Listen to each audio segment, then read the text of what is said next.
आप लोग पीछे था मीडिया बाहर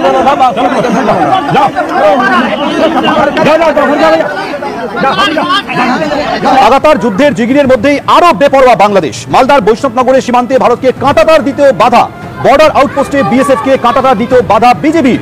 ঝিনাইদহের মহেশপুর উপজেলার সীমান্ত এলাকায় ভারতের দখলে থাকা কোদলা নদীর 5 কিলোমিটার উদ্ধার করেছে বিজিবি। কিভাবে বিএসএফ থেকে বাংলাদেশের সম্পত্তি দখলে আনলো বিজেপি? ভারতের সাথে নাকি তুমি টক্কর দেবে। আজ রাতে না জবাব চাই বাংলা শেষ হওয়ার পরে মোহাম্মদ ইউনুসের এমনিতে ঘুম উড়ে গেছে। আজ রাত 9টায় না মোহাম্মদ ইউনুস প্লেন ধরে ফ্রান্সে চলে যান। নে বাবা তোর দেশ তোর কাছে থাক, আমি যাই পালাই।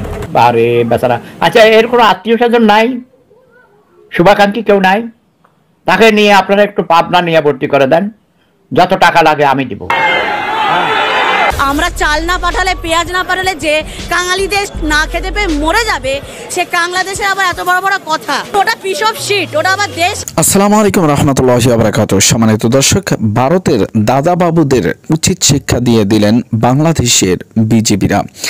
এবার বিএসএফ বাংলাদেশের নদীর ভিতরে ঢুকে যখনই কাঁটাতারের বেড়া দিতে যায়, ঠিক সেই সময় বিজিবি ও সেখানের স্থানীয় জনসাধারণের তোপের মুখে পড়ে সেখান থেকে পালিয়ে যেতে বাধ্য হয় বিএসএফ এবং সেই কাঁটাতারের সবকিছু সরঞ্জাম ফেলে রেখেই তারা চলে যান।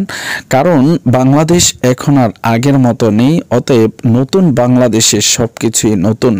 আর এই নতুনত্ব বিনির্মাণে এক একজন নেতাকর্মী যেন এগিয়ে আসছেন দুর্বার গতিতে। যদিও ভারত বাংলাদেশকে নিয়ে বিভিন্ন সময় মন্তব্য করেছেন, তবে বাংলাদেশের জমি দখল করাই ছিল ভারতের সবচেয়ে বড় পেশা। জমি দখল করে একটু একটু করে বাংলাদেশে প্রবেশ করতে করতে বিগত সালগুলোতে 2005 সাল থেকে শুরু করে এই পর্যন্ত শুধু বাংলাদেশ দখল করেই আসছে এই ভারত।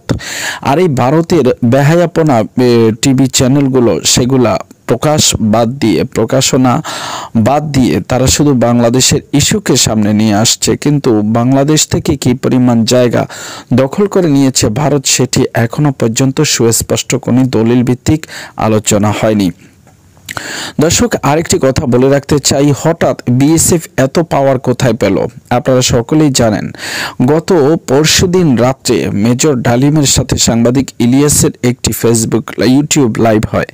সেই ইউটিউবের লাইভে ইতিহাস রচনা করেন এই ইউটিউব লাইভটি।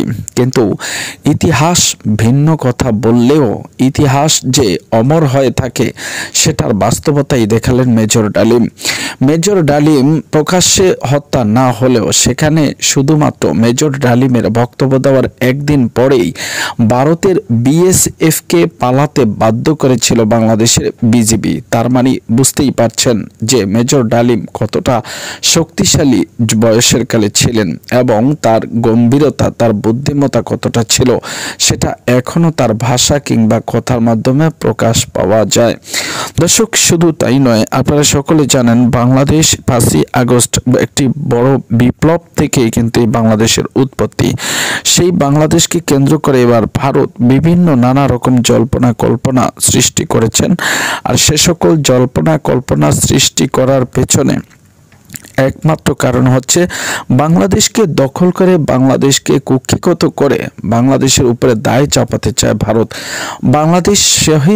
বাংলাদেশের যে সকল নেতাকর্মীরা শহীদ হয়েছেন যুদ্ধের ময়দানে, সে সকল নেতাকর্মীদের সবকিছুই বৃথা। কারণ ভারত মনে করছেন এই স্বাধীনতা বাংলাদেশকে এনে দিয়েছে একমাত্র ভারত, এটি মনে করছেন। দর্শক, ভারতে বিভিন্ন সময় বাংলাদেশের সাথে বিভিন্ন রকমের ব্যবসায় লিপ্ত হয়েছে। আপনারা জানেন বাংলাদেশে যা কিছু দেওয়ার ছিল তার চেয়ে বেশি নিয়ে গেছেন এই ভারত। স্বার্থপর ভারত বর্তমানে বাংলাদেশকে নিয়ে নতুন যে খেলা শুরু করেছেন, হাসিনাকে দেশে ফেরাতে, হাসিনাকে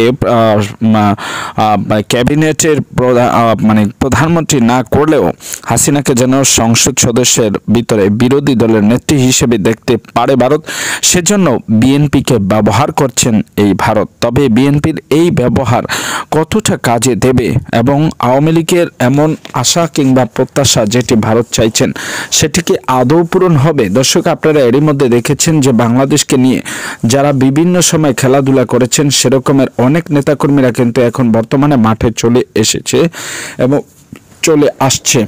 ভবিষ্যতে বাংলাদেশের দিকে যদি হাত তুলে তাকান কিংবা চোখ তুলে তাকান ভারত, তাহলে ভারতের পরিণতি কতটা ভয়ঙ্কর হতে পারে সেটি ইতিমধ্যে দেখানো শুরু করে দিয়েছে বাংলাদেশের বিজিবি। তারা এবার 5 কিলোমিটার রাস্তা ভারতের সেটি দখল করে নিয়েছেন ভারত থেকে বাংলাদেশের বিজিবি নেতাকর্মীরা। বিজিবির যে সকল দায়িত্বরত কর্মরত অফিসারবৃন্দ আছেন তাদের এই কৃতজ্ঞতা কখনো শেষ করা সম্ভব না। দর্শক, বিস্তারিত থাকছে আরও ভিডিওতে।